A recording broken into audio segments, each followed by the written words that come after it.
आता आपल्या आवडत्या मालिकेचे संपूर्ण भाग मालिका प्रसारित झाल्यानंतर लगेचच पाहू शकता फक्त सन नेक्स्ट वर. भारतातील प्रेक्षकांसाठी मोफत सेवा. चला, यावरून एक कळलं की मी जे केलंय त्याचा तुला खूप राग आलाय.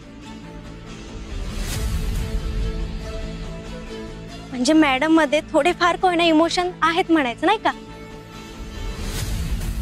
मी फसवलं म्हणून तू दुखावलीस ना, तसंच तू दुखावलंस मला आणि वरुणला. दुसऱ्याने आपल्या भावनांचा विचार करावा असं जर वाटत असेल ना तुला, तर तू सुद्धा दुसऱ्यांच्या भावनांचा विचार करत जा अंजली. अगं, सख्खी नसलो तरी आपण भावंड आहोतच ना. एकत्र लहानाचे मोठे झालोय आपण. मग आमच्याबद्दल जरा सुद्धा प्रेम नाहीये तुझ्या मनात? अंजली, तुझं चांगलं व्हावं ना असंच वाटतं आम्हाला नेहमी.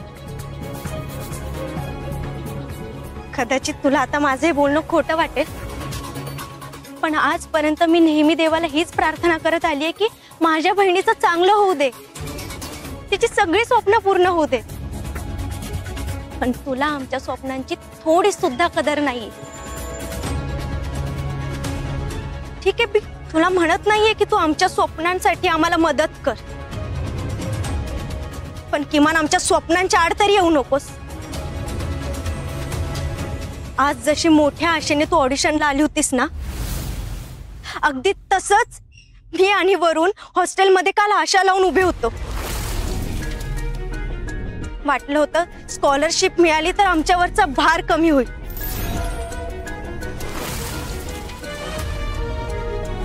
पण तू आमच्या भावनांशी खेळलीस. अगं, वरुणचा चेहरा पडला होता अक्षरशः. मला खूप वाईट वाटलं होतं.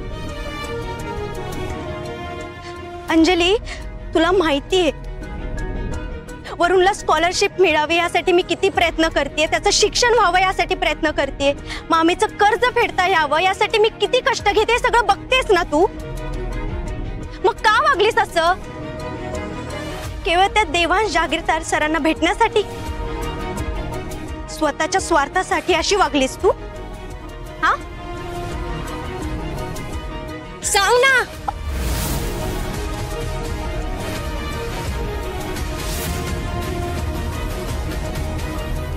बोल, का वागलीस असं? मला उत्तर हवंय. सई, हात सोड माझा. का दुखतोय? त्रास होतोय? मलाही असाच त्रास झाला होता जेव्हा तू मयूरला लपवलं होतस. तो एवढूसा लहान जीव, त्याला तुला लपवताना काहीच कसं नाही वाटलं ग?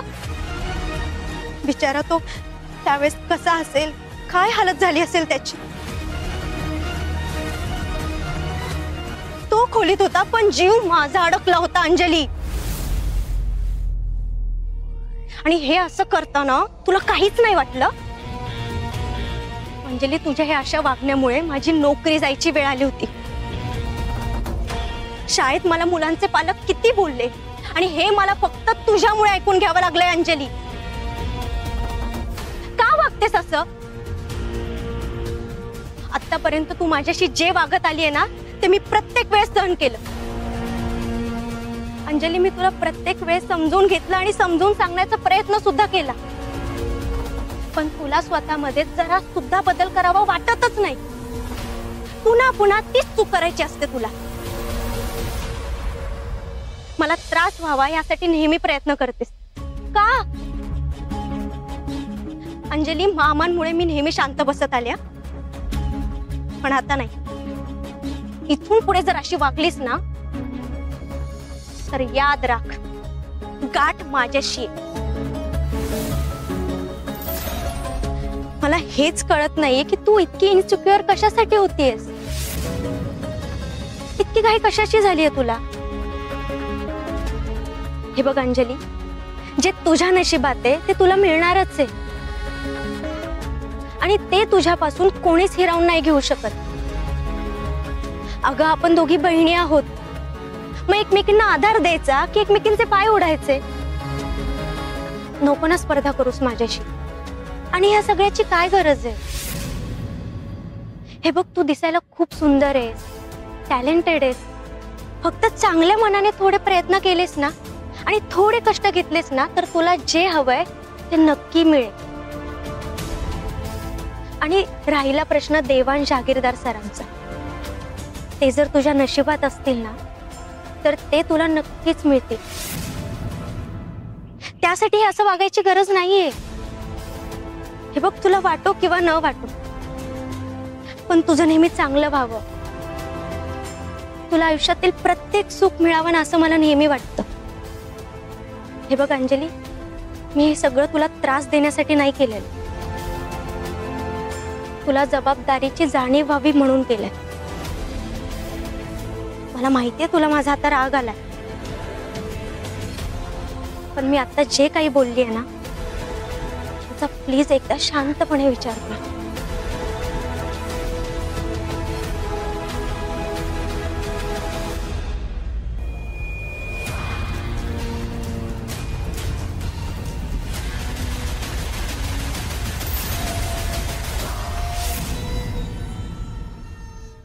माझी सई खरंच खूप गुणाची हो. आता एक आई म्हणून माझी एवढीच इच्छा आहे की तिच्या गुणांची कदर करणारा, तिला जीवापाड जपणारा आणि तिची काळजी घेणारा नवरा तिला मिळायला हवा.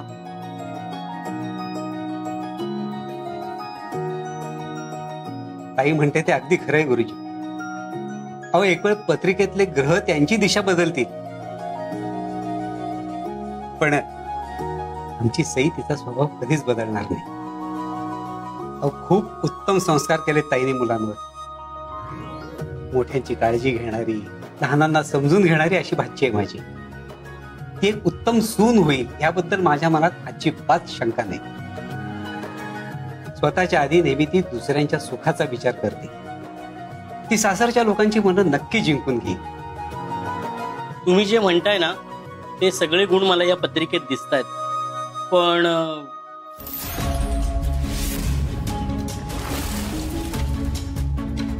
पण काय गुरुजी?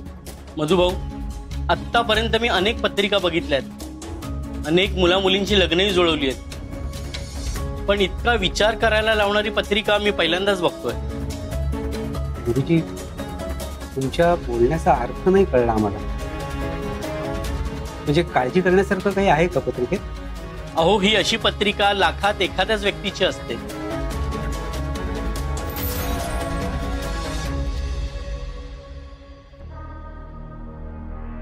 लाखात एक पत्रिका असून काहीच उपयोगाचं नाही. त्या मुलीमध्ये बऱ्याच क्वालिटीज असायला हव्या. खरं तर मुलगी ही श्रीमंत घरात जन्माला आलेलीच असली पाहिजे, म्हणजे हाय सोसायटीमध्ये कसं वावरायचं हे तिला बरोबर माहिती असणार.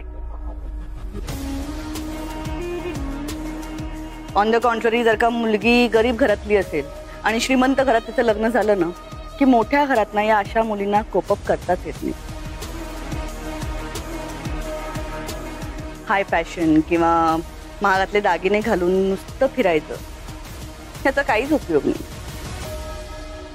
रिचनेस कॅरी करता आला पाहिजे, वे ऑफ थिंकिंग क्लासी असली पाहिजे. Businessman of the year mister Devansh Jahagirdar साठी मुलगी शोधताय हे तुमच्या ध्यानात असू द्या. आय नो, खूप डिफिकल्ट चॅलेंज आहे हे तुमच्यासाठी.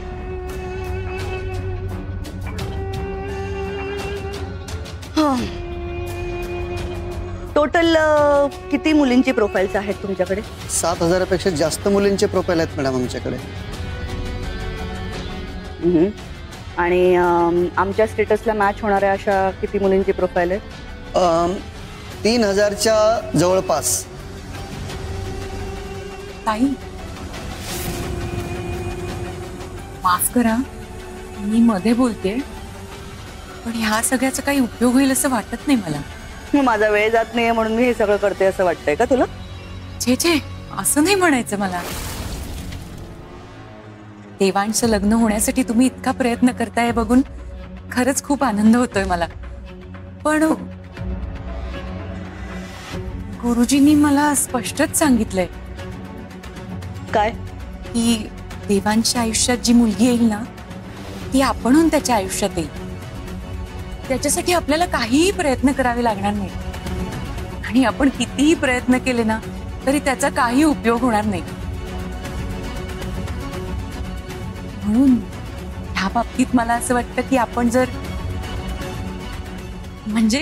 जर मनोमन फक्त देवाची प्रार्थना केली आणि बाकी सगळं देवावर सोडलं तर बरं होईल, नाही का?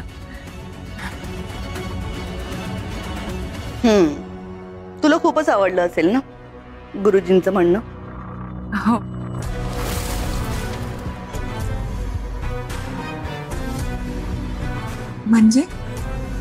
म्हणजे तसंही सगळं देवावर सोडून द्यायला तुला खूपच आवडतं, नाही का? नाही, तसं नाही ताई. जे मिळालंय त्याच्यात समाधान मानायचं हा तुझा स्वभाव आहे, माझा नाही ना. आणि माझ्या मते देवावर सगळं काही सोडून द्यायचं नसतं. स्वतः प्रयत्न करायचे असतात आणि फळाची अपेक्षा करायची असते. तुला कशीही कुठलीही मुलगी आली चालणार असेल, पण मला चालणार नाही.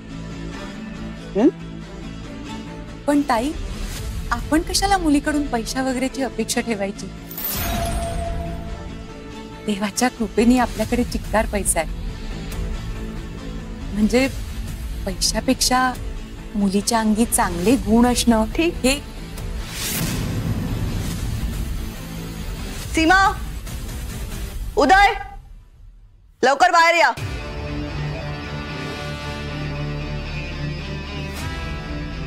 तुमच्यावर एक खूप महत्वाचं काम सोपवायचंय मला. देवांश साहेबांसाठी एखादी मुलगी बघण्यात आहे का तुमच्या? काय झालं सांगा. अरे घाबरलात का?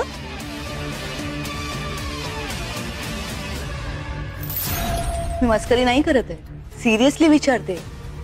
देवांश साहेबांसाठी एखादी छानशी मुलगी तुम्हा दोघांच्या बघण्यात आहे का? सांगा. सीमा, तुझी बहीण लग्नाची आहे ना? मॅडम, तिचं लग्न झालंय. एक मिनिट, तुला पण मुलगी आहे ना? मागच्या दिवाळीला तिला घरी घेऊन आला होतास, if I am not wrong. हो मॅडम. काय करते? आताच 12वी झाली आहे, एका कंपनीत कामाला लागले. अरे वा, म्हणजे कष्टाळू आहे. परफेक्ट. देवांसाठी तुझी मुलगी परफेक्ट आहे. आपण तिच्याशी देवांचं लग्न लावू, काय म्हणतोस? मॅडम, मॅडम असं करू नका. काय करतोयस? काय तुला कळतंय ना तू काय करतोयस ते? चक्क भैरवी जहागीरदारला नकार देतोय, तेही देवांश जहागीरदार बरोबर लग्न करण्यासाठी. याचे परिणाम खूप वाईट होतील ना. नोकरी जाऊ शकते तुझी. काय माहिती आहे मला मॅडम, पण मी कसं हो म्हणू? सरांच्या सावलीला उभं राहायची लायकी नाही आमची. नोकरांना राजाशी सोयरी करायची स्वप्न बघायची नसतात. माझ्या मुलीला नाही झेपायचं आहे. माझं काही चुकलं असेल तर मला शिक्षा द्या, पण असं करू नका मॅडम. हा हा हा, ठीक आहे ठीक आहे ठीक आहे. काही चुकलं नाहीये तुझं. तुझी नोकरी जाणार नाहीये आणि ओ, तुझ्या मुलीला मी काही सून करून घेणार नाही. उठ उठ. मला ज्याला जे सांगायचं होतं ते सांगून झालं आणि आय होप तर ते कळलंही असेल.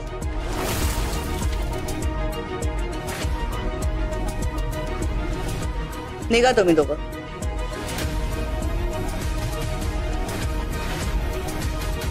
बघितलंस ना वहिनी, आपल्या घरातल्या नोकरांना सुद्धा कळतं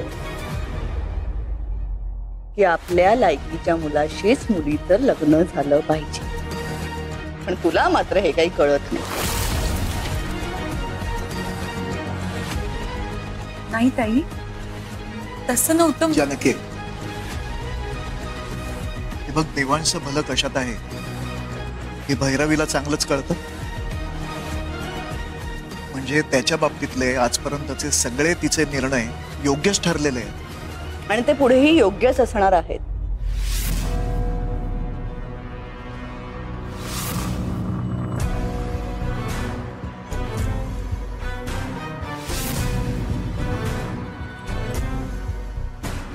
अजून मुलींचे प्रोफाईल्स दाखवा मला.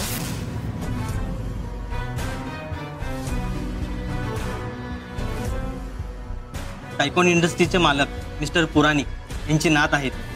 ती सध्या अमेरिकेत शिकते, पण लवकरच इकडे येणार आहे. ते सुद्धा त्यांच्या नातीसाठी मुलगा शोधत आहेत.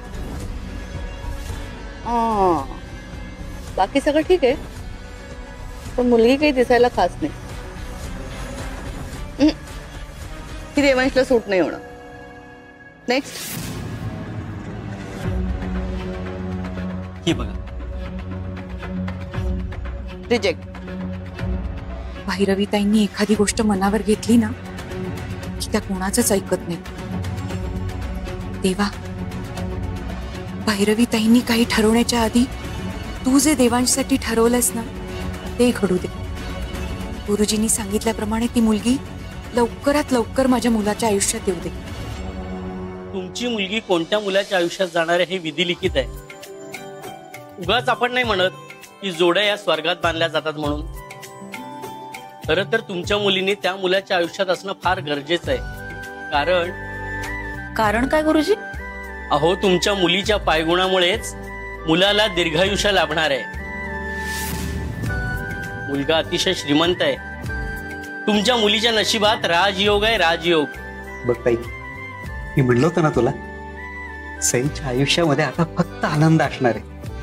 सगळीच दुःख तिच्या आयुष्यातली नष्ट होणार आहे. खरंय मधू. गुरुजी, तुमच्या बोलण्यानं माझ्या मनाला खरंच खूप शांती लाभली आणि आता माझ्या लेकीचं सगळं चांगलं होणार आहे याची खात्री वाटायला लागली आहे मला. गुरुजी, तुमची दक्षिणा. नको, दक्षिणा नको. त्यापेक्षा योग्य मुलाच्या हातात तुमच्या मुलीचा हात द्या.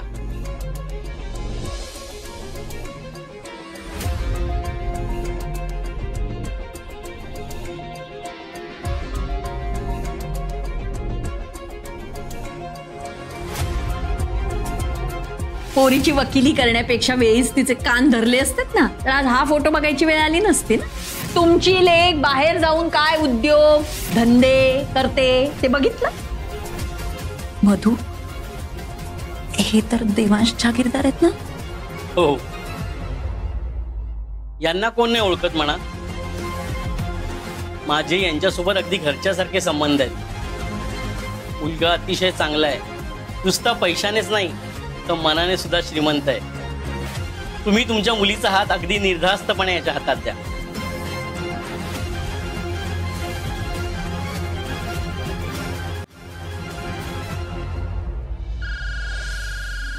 आम्ही गाडी थांबवा. काय झालंय? कोणाचा फोन येतोय तुम्हाला इतका? काही नाही सर, असू द्या, घरूनच फोन येतोय. हो, घरून येत तर मग काहीतरी महत्वाचं असेल ना. घ्या तो फोन आधी. मी सांगितलं ना मी कामात आहे. तो काम झालं की पोहोचतो घरी. काही प्रॉब्लेम नाही तर मग घरून इतका सतत फोन काय येतोय तुम्हाला? घरी बायको आजारी आहे. मग तुम्ही घरी जा त्यांच्याकडे, त्यांना गरज आहे तुमची. पण सर, तुमची महत्वाची मीटिंग आहे, तुम्हाला उशीर नको. कांबे, मीटिंगचं काय करायचं ते मी बघतो.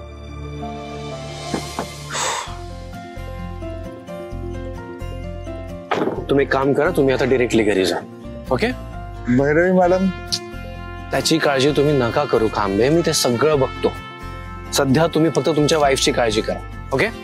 हे पैसे ठेवा आणि जा घरी. Kambe, it's an order. आणि बसची वाट बघत बसू नका. सरळ रिक्षा करा आणि घरी जा. ओके?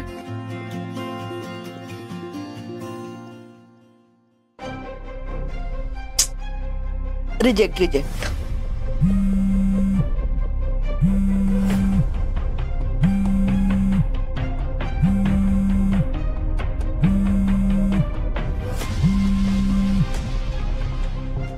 नमस्कार गुरुजी. आता नुसतं नमस्काराने काम भागणार नाहीये, पेढे द्यावे लागतील. पेढे? तुमचं खूप खूप अभिनंदन. अभिनंदन कशासाठी? जानकीताई, शेवटी तुमच्या पूजा अर्चा फळाला आल्या. खऱ्या मनाने साथ घातली ना तर परमेश्वर सुद्धा प्रतिसाद देतोच. माफ करा गुरुजी, पण तुम्ही काय बोलताय हे अजूनही माझ्या लक्षात येत नाहीये. देवांच्या संकटावर मात करणारी पत्रिका माझ्याकडे आली आहे. तुमचा मुलगा आता दीर्घायुष्य होणार हे नक्की. काय काय सांगताय काय तुम्ही गुरुजी? खरं सांगताय ना? म्हणजे माझा तर विश्वासच बसत नाहीये. आधी माझाही विश्वास बसत नव्हता, म्हणून मी पत्रिका पुन्हा पुन्हा तपासून पाहिली आणि आता माझी खात्री झालीये की हीच मुलगी देवांसाठी योग्य आहे. तुमचे आभार कसे मानू तेच कळत नाहीये मला. खरंच खरंच खूप खूप आनंदाची बातमी सांगितलीत तुम्ही. धन्यवाद. अहो, माझे आभार आता नंतर माना, आधी लग्नाच्या तयारीला लागा. तुमच्या सुनेच्या पायगुणांनी सगळं काही व्यवस्थित होणार आहे. बरं, आता ठेवतो फोन. भेटलो की सविस्तर बोलूच आपण. हो बरं बरं, ठेवते. हा.